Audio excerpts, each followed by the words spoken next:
Tasya Farahsya dan Ahmad Assegaf. Cerai atau rujuk? Atau jangan-jangan ini marketing S3?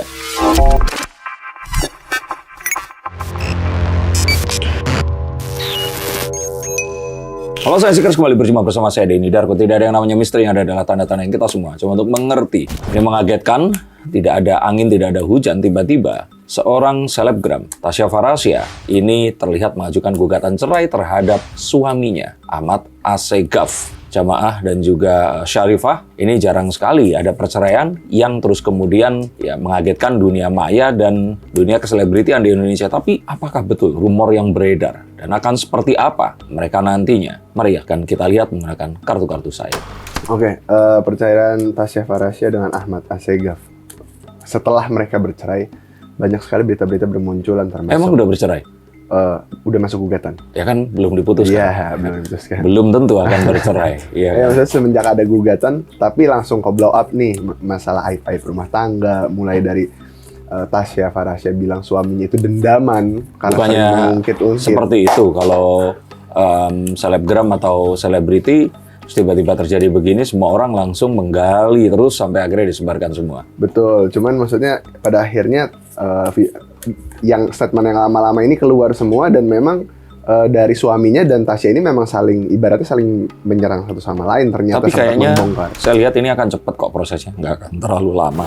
Karena memang powernya ini ada di sang wanitanya ini tadi. Jadi kalau seandainya kita membandingkan dengan Andre Taulani seperti itu yang sampai ke episode keempat sekarang ini, saya pikir ini sepertinya nggak akan sampai ke akhir tahun. Ini akan segera selesai. Walaupun mungkin saya merasa bahwa bisa saja beberapa di antara proses ini akan di balik layar, nggak dibongkar kemana-mana. Tapi kita tahu bahwa ini adalah akhir dari pernikahan dan sepertinya memang tidak ada jalan kembali untuk pernikahan yang sekarang.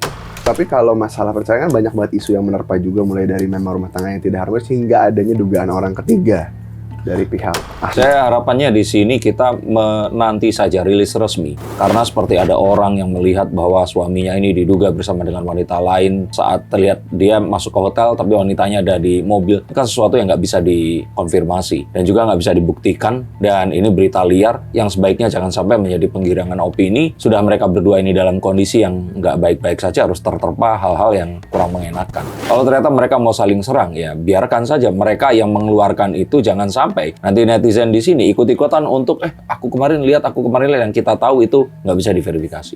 Ada juga beberapa informasi yang bertebaran di media sosial bahwasanya perceraian mereka ini terjadi karena masalah finansial dari sang suami.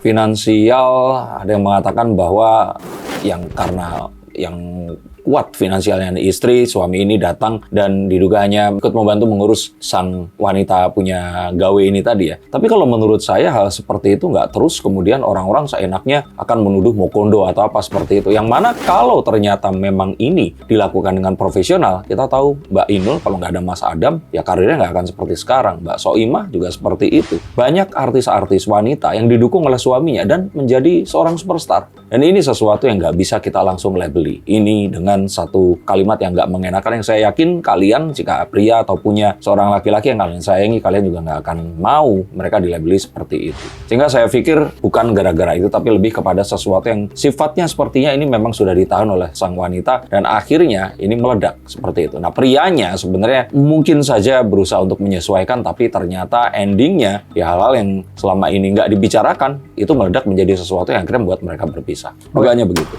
Oke, tapi ada statement juga di mana memang di dalam rumah tangga mereka sering kali terjadi konflik-konflik kecil, mulai dari yang kecil, mulai dari yang besar, karena menurut sang suami ini, Tasya Farahsya ini memang agaknya susah untuk dinasehati. Menurut Mas Denny.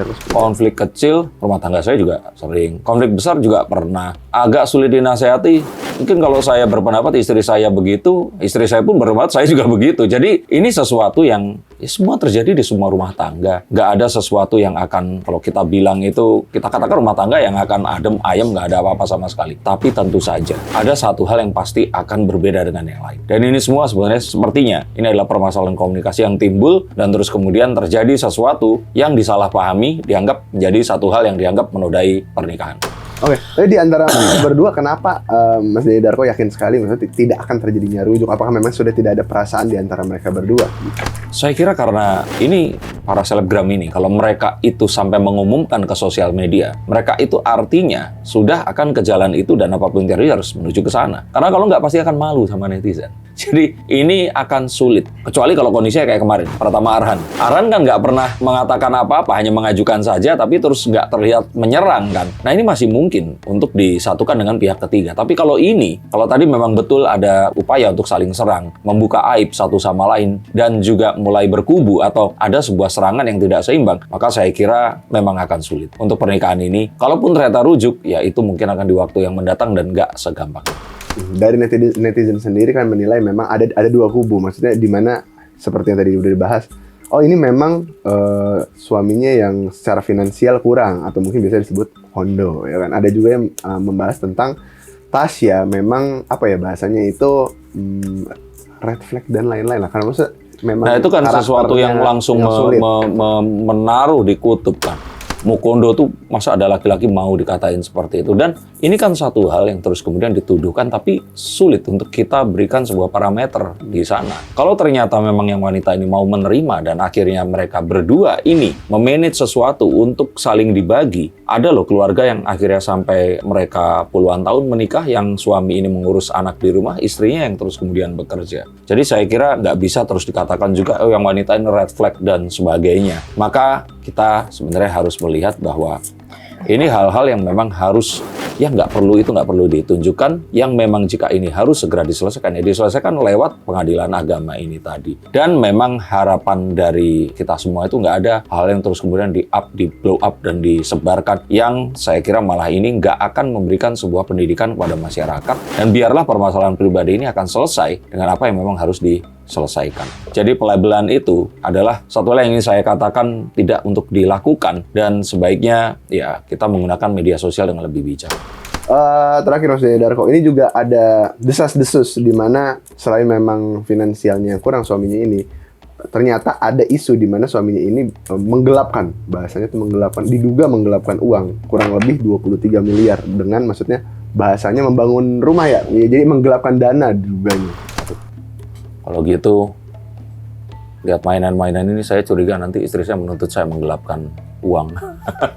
Itu sesuatu yang kita akan sulit ya. Kalau ya mens rea ini harus ada. Kalau ternyata gunanya untuk membangun rumah yang akan ditempati, atau ternyata ya, makanya ini perlu pembuktian. Nggak bisa kita yang nggak punya background hukum mendengar ini langsung bilang hal itu terjadi. Karena saat selebgram atau seorang yang famous ini dialami atau mengalami sesuatu, dugaan itu muncul, dan dugaan mana yang lebih disukai, biasanya itu yang akan terjadi, dan masyarakat kan sudah percaya, maka pengadilan ini nggak ada gunanya lagi. Ini kan sangat miris kan. Maka apapun tadi, dan uang 23M itu kan nggak sebesar beli mainan ini cuma ratusan ribu seperti itu. Hal-hal yang seperti ini memang sebaiknya kita nanti. Karena jangan sampai permasalahan keluarga ini berakhir menjadi satu gunjingan yang akan menodai semuanya. Punya anak juga kan. Jadi kalau saya kira sebaiknya ini nggak untuk konsumsi publik, agar anaknya pun ini bisa dilindungi. Dan ya, walaupun kita tahu bahwa hal seperti ini adalah resiko para pesohor, tapi ya kita berikan ruang dan waktu untuk mereka bisa menyelesaikan ini.